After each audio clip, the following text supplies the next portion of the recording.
কন্যা রাশি কন্যা লগ্নের জন্য জুন মাসে বিশেষ একটি রাজযোগ তৈরি হতে যাচ্ছে। নমস্কার, আরও একটি নতুন ভিডিও আপনাদের স্বাগত জানাই। আমি শ্রী বিশ্বজিৎ।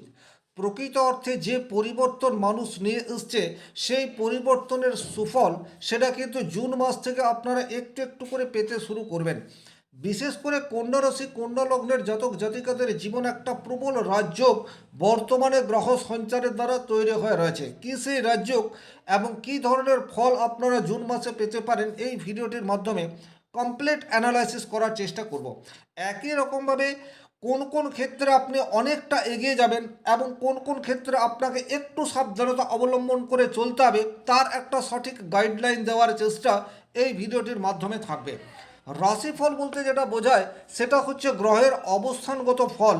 সুতরাং এখান থেকে একটা সার্বিক আলোচনা করা সম্ভবপর হলেও সূক্ষ্ম বিচারের জন্য আপনার জন্মকুণ্ডলী বিচার করার বিশেষ প্রয়োজনীয়তা তৈরি হয়। চলে আসছি মূল আলোচনায়। রাশির অধিপতি গ্রহ হচ্ছে বুধ এবং এই বুধ প্রবল রাজযোগ তৈরি করে রেখেছে। তার কারণ বুধ আপনার মিথুন রাশিতে অবস্থান করছে। কন্যা রাশি সাপেক্ষে মিথুন রাশি হচ্ছে 10 নম্বর ঘর এবং 9 নম্বর ঘর অর্থাৎ বৃষ রাশির অধিপতি শুক্র সে কিন্তু বুধের সাথে সংযোগ তৈরি করে 10 নম্বর ঘরে অবস্থান করছে। তাহলে শাস্ত্রে উল্লেখ আছে 9 নম্বর ঘর এবং 10 নম্বর ঘরের অধিপতি গ্রহ যদি একই রাশিতে অবস্থান করে সেক্ষেত্রে কিন্তু রাজযোগ তৈরি হয়। তাহলে কন্যা রাশির জন্য প্রবল রাজযোগ সেটা কিন্তু মাসের শুরুতেই তৈরি হয়ে রয়েছে। কোন কোন ক্ষেত্রে আপনি পজিটিভ রেজাল্ট পাবেন? নাম্বার ওয়ান, রাশির অধিপতি বুধ সে আপনার 10ম ঘরে রয়েছে। কর্মক্ষেত্রে পজিটিভ পরিবর্তন সেটা ডেফিনেটলি আসছে, আপনারা লিখে রাখতে পারেন। পজিটিভ পরিবর্তন বলতে যেটা বলতে চাইছি, যে সমস্ত কন্যা রাশি কন্যা লগ্নের জাতক জাতিকারা দীর্ঘদিন ধরে ভালো কাজ করে চলেছেন, কনসিস্টেন্সি আপনারা নিজের দায়িত্বকে যথাযথ পালন করেছেন, কর্মক্ষেত্রে আপনাদের পদমর্যাদা সেটি তৈরি হতে যাচ্ছে। দ্বিতীয়ত, আপনাদের স্যালারি ইনক্রিজ হওয়ার রাস্তা সেটি কিন্তু বর্তমান সময়ে উন্মোচিত হতে পারে। তৃতীয়ত, আপনি আপনার বসের সুনজরে সেটা আসতে পারেন। চতুর্থত, আপনার দায়িত্ব সেটা কিন্তু বর্তমান সময়ে বৃদ্ধি পাবার একটা জায়গা সেটা দেখতে পাওয়া যায়। অর্থাৎ নতুন করে কোনো বাড়তি দায়িত্ব সেটা আপনার উপর জুন মাসে আসতে পারে এবং আপনি এই দায়িত্ব নেওয়ার জন্য দীর্ঘদিন ধরে অপেক্ষা করে রয়েছেন, কিন্তু আপনি এটা পাচ্ছিলেন না। জুন মাসে সেই বাড়তি দায়িত্ব আপনি পাচ্ছেন, আর এই বাড়তি দায়িত্বকে যখনই আপনি যথাযথভাবে পালন করবেন তখন আপনার পদমর্যাদা যেমন বৃদ্ধি পাবে, একই রকমভাবে আপনার সুযোগ সুবিধা সেটিও কিন্তু আপনি অধিক মাত্রায় পাবেন। তাহলে তার রূপরেখা সেটি কিন্তু জুন মাসে তৈরি হতে যাচ্ছে। আপনার কনফিডেন্স লেভেল সেটা কিন্তু অনেকটা স্ট্রং অবস্থায় পৌঁছাবে, এ বিষয়ে কিন্তু কোনোরূপ ডাউট নেই। বুধ মানেই হচ্ছে বাক্য, বুধ মানেই ব্যবসা, বুধ মানেই উপস্থিত বুদ্ধি। যে কোনো ধরনের বড় কোনো সমস্যার এক চুটকিতে সমাধানের রাস্তা সেটা আপনি বের করতে পারেন। আপনার মধ্যে সেই ক্ষমতা বর্তমান সময়ে ইনক্রিজ অবস্থায় থাকছে, এ বিষয়ে কিন্তু কোনোরূপ ডাউট নেই। পুরনো কোনো কাজ, ফেলে আসা কোনো গভীর সংকট সেটার থেকে মুক্তির একটা পথ আপনি নিজেই বর্তমান সময়ে তৈরি করতে পারেন। আপনি নিজেকে যথাযথভাবে মেলে ধরতে পারবেন বর্তমান সময়ে। আক্ষরিক অর্থেই ইনডাইরেক্টলি আপনার অর্থ উপার্জনের একাধিক সুযোগ সেটা বর্তমানে আপনি ইনক্রিজ করতে পারেন। দ্বিতীয় হচ্ছে শুক্র, যে শুক্র হচ্ছে কন্যা রাশির জন্য অত্যন্ত শুভ গ্রহ। তার কারণ দ্বিতীয় ঘর এবং 9 নম্বর ঘরের মালিক। 2 নম্বর ঘর থেকে আমরা অর্থ বা সেভিংস এই বিষয়টির বিচার করি, পরিবার বাক্য এই বিষয়টির বিচার করি। তাহলে ফ্যামিলি সাপোর্ট এটা আপনি বর্তমান সময়ে পাচ্ছেন। সেভিংস সেটা বর্তমান সময়ে আপনাদের ইনক্রিজ করে যাচ্ছে। স্বাভাবিক অর্থে কন্যা রাশির মানুষজন কিন্তু খুব একটা সেভিংস করতে পারে না, কারণ আপনাদের শপিং করার একটা প্রবণতা সেটা দেখতে পাওয়া যায় এবং মানুষকে খাইয়ে দিতে, মানুষের সাথে মিশে যেতে এবং মানুষের জন্য নিজের পকেটের অর্থ খরচ করতে আপনারা পিছপা হন না। তার ফলে আপনারা ভালো উপার্জন করলেও সেই অর্থে সেভিংস সেটা করতে পারেন না।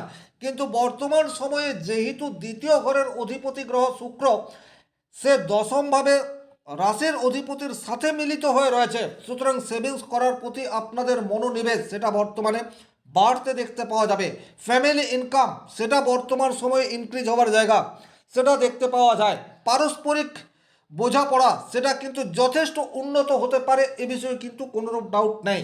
এর বাইরে যারা চাকরি পাচ্ছেন না, দীর্ঘদিন ধরে পরিশ্রম করে যাচ্ছেন, 1 নম্বর 2 নম্বরের জন্য কিছুতেই পরীক্ষায় উত্তীর্ণ হতে পারছেন না, তারা কিন্তু বর্তমান সময়ে পজিটিভ রেজাল্ট আশা করতে পারেন। তার কারণ নবম ভাব, যেখান থেকে আমরা ভাগ্য এই বিষয়টির বিচার করি, সেই নবম ভাবের মালিক শুক্র দশম ঘরে অবস্থান করে রয়েছে। কর্মপ্রাপ্তির একাধিক সুযোগ সেটা আপনাদের সামনে আসতে চলেছে। আপনার কর্মক্ষেত্রে আপনার গ্রহণযোগ্যতা সেটা বৃদ্ধি পাবে। আর যে সমস্ত মানুষজন চাকরি পাচ্ছেন না, তাদের চাকরি পাওয়ার কোনো এক্সাম যদি জুন মাসে রয়েছে, বিশেষ করে সেটা যদি 9 তারিখের আগেই হয়, সেক্ষেত্রে পজিটিভ রেজাল্ট পাওয়ার জায়গা সেটা দেখতে পাওয়া যায়। তবে 9 তারিখের পরেও কিন্তু এই সম্ভাবনা প্রবল হতে যাচ্ছে, কারণ 9 জুনের পর থেকে শুক্র সে আপনার রাশির একাদশে যাচ্ছে। একাদশ ঘরে অলরেডি বৃহস্পতি অবস্থান করে রয়েছে এবং শুক্র অবস্থান করবে। তাহলে দেবগুরু এবং দত্তগুরুর যুগলবন্দি সেটা আমরা একাদশ ঘরে দেখতে পাবো। এটাও একটা প্রবল রাজযোগ তৈরি করা যায়। আক্ষরিক অর্থে যদি বলা যায়, তাহলে জুন মাসটি কিন্তু কন্যা রাশি কন্যা লগ্নের জন্য বিশেষ শুভবার্তা বহন করবে, এটা কিন্তু আমরা নির্দ্বিধায় বলতে পারি। এরপর আমরা যে গ্রহটিকে নিয়ে আলোচনা করব, সেই গ্রহটি হচ্ছে মঙ্গল। দেখুন, কন্যা রাশির জন্য মঙ্গল সে কিন্তু খুব একটা শুভ নয়। মঙ্গল আপনার তৃতীয় ঘর এবং অষ্টম ঘরের অধিপতি গ্রহ, এবং বর্তমান সময়ে অর্থাৎ জুন মাসের 20 তারিখ পর্যন্ত মঙ্গল আপনার 8 নম্বর ঘরেই অবস্থান করবে, অর্থাৎ মেষ রাশিতেই অবস্থান করবে। তাহলে অষ্টমপতি মঙ্গল অষ্টমে অবস্থান করছে, এটা কিন্তু বিপরীত রাজ্য। শাস্ত্রে উল্লেখ আছে, ত্রিক ভাবের অধিপতি গ্রহ যদি ত্রিক ভাবেই অবস্থান করে, তাহলে বিপরীত রাজযোগের ফল দেয়। সুতরাং আপনার জন্মকুণ্ডলিতে লগ্ন যদি স্ট্রংলি রয়েছে, সেক্ষেত্রে মাসের শুরুতেই কিছু কিছু ক্ষেত্রে আপনি বাধার সম্মুখীন হলেও আপনার কনফিডেন্স লেভেল এবং কর্মদক্ষতা সেটার উপর বিশ্বাস করে যদি আপনি এগিয়ে যান, এই মঙ্গল আপনার জন্য অশুভ গ্রহ হলেও শুভ ফল দেবে, এটা কিন্তু আপনারা লিখে রাখবেন। ভয় পাবেন না এবং নির্দ্বিধায় নিজের প্রতি বিশ্বাস রেখে আপনার দায়িত্বকে যথাযথ পালন করার চেষ্টা করুন। মঙ্গলের পজিটিভ রেজাল্ট সেটি কিন্তু মাসের 20 তারিখ পর্যন্ত আপনারা পাচ্ছেন, এটা বলা যেতে পারে। তবে যে কোনো ধরনের বাইক চালানোর ক্ষেত্রে একটু সাবধানতা অবলম্বন করে চলবেন। আর ব্যক্তিগতভাবে আপনার জন্মকুণ্ডলিতে মঙ্গল যদি ভীষণ রকম অশুভ থাকে, সেক্ষেত্রে কিন্তু একটা গৃহক্লেশ, সাংসারিক জীবনে অশান্তি, ছোটোখাটো চোট আঘাত বা রক্তপাতের একটা সম্ভাবনা বা শরীরে কোনো ধরনের অপারেশন হওয়ার যোগ সেটাও কিন্তু ইন্ডিকেট করছে। এই জায়গাতে একটু সাবধানতা অবলম্বন করে চলতে পারলে আপনারা কিন্তু অনায়াসে যে কোনো নেগেটিভিটিকে দূর করতে পারেন। তাছাড়া নিয়মিত হনুমান চালিসা পাঠ মঙ্গলের যে কোনো অশুভত্বকে হ্রাস করতে পারে। এরপর যে গ্রহটাকে নিয়ে আলোচনা করব, সেই গ্রহটি হচ্ছে বৃহস্পতি। দেখুন, কন্যা রাশির সাপেক্ষে একাদশ ঘরে বৃহস্পতি অবস্থান করে রয়েছে। কন্যা রাশির সাপেক্ষে বৃহস্পতি 4 নম্বর ঘর এবং 7 নম্বর ঘরের মালিক। 4 নম্বর ঘর থেকে আমরা সুখ স্বাচ্ছন্দ্য এই বিষয়টির বিচার করে থাকি। তাহলে যে কোনো ধরনের অস্বস্তিকর পরিস্থিতি, যে কোনো ধরনের সমস্যার মধ্যে যারা রয়েছেন, তাদের সমস্যা আস্তে আস্তে মিনিমাইজ হবে, এটা আপনারা লিখে রাখতে পারেন। মায়ের কাছ থেকে প্রকৃত অর্থে বিশেষ কিছু প্রাপ্তি যোগ সেটা কিন্তু বিশেষভাবে তৈরি হয়ে রয়েছে। যে সমস্ত মানুষজন ডাইরেক্টলি অথবা ইনডাইরেক্টলি শিক্ষার সাথে যুক্ত, তাদের আর্থিক সুযোগ সুবিধা বর্তমান সময়ে ইনক্রিজ হওয়ার জায়গা সেটা দেখতে পাওয়া যায়। যারা জমি জমা সংক্রান্ত কাজের সাথে যুক্ত, তারা কিন্তু বর্তমান সময়ে পজিটিভ রেজাল্ট আশা করতে পারেন। যারা বিশেষ করে ব্যবসা করছেন, তারা কিন্তু ভালো অর্থ উপার্জন করতে পারবেন। ব্যবসা ক্ষেত্রে নতুন ক্লায়েন্ট সেটা যেমন আপনার আসবে, একই রকমভাবে পুরনো ক্লায়েন্টকে ধরে রাখার জন্য যে কৌশল অবলম্বন করার প্রয়োজন, সেটাও আপনি যথাযথভাবে করতে পারবেন। এই জায়গাতে একটা কথা বলবো, 7 নম্বর ঘরের মালিক একাদশ ঘরে চলে যাচ্ছে।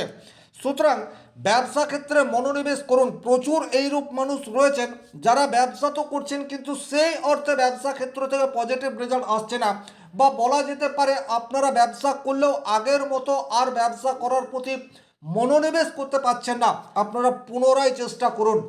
এখন কিন্তু গ্রহ আপনার কথা শুনে চলবে।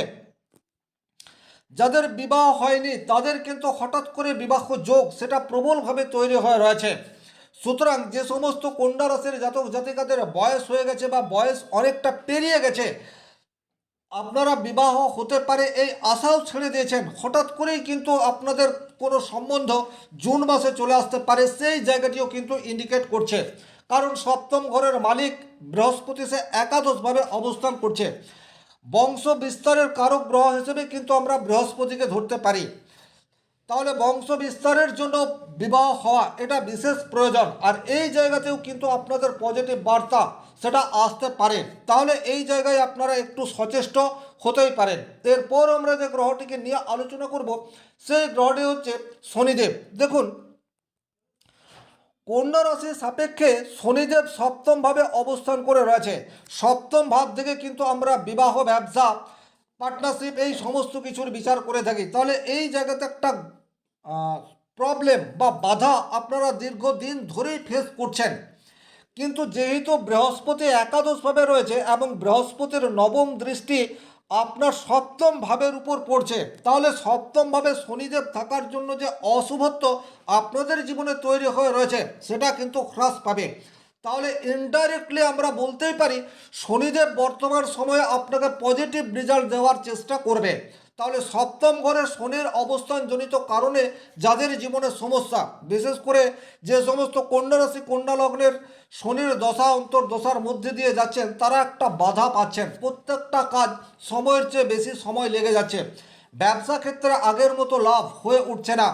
সাংসারিক জীবনে একটা দূরত্ব সেটা অলরেডি ধীরে ধীরে বাড়তে থাকছে। তাদের জীবনে কিন্তু বর্তমান সময়ে পজিটিভ রেজাল্ট পাওয়ার জায়গা সেটা আস্তে আস্তে তৈরি হতে থাকবে।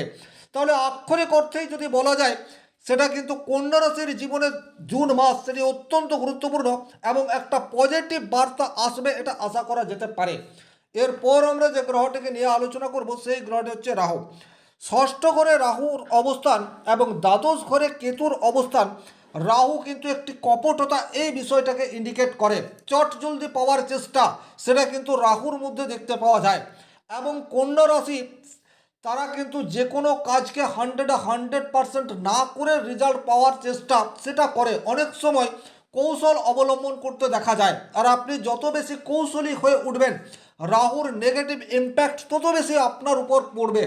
তাহলে আপনাদেরকে বাস্তব অবস্থান বুঝে সিদ্ধান্ত নিতে হবে।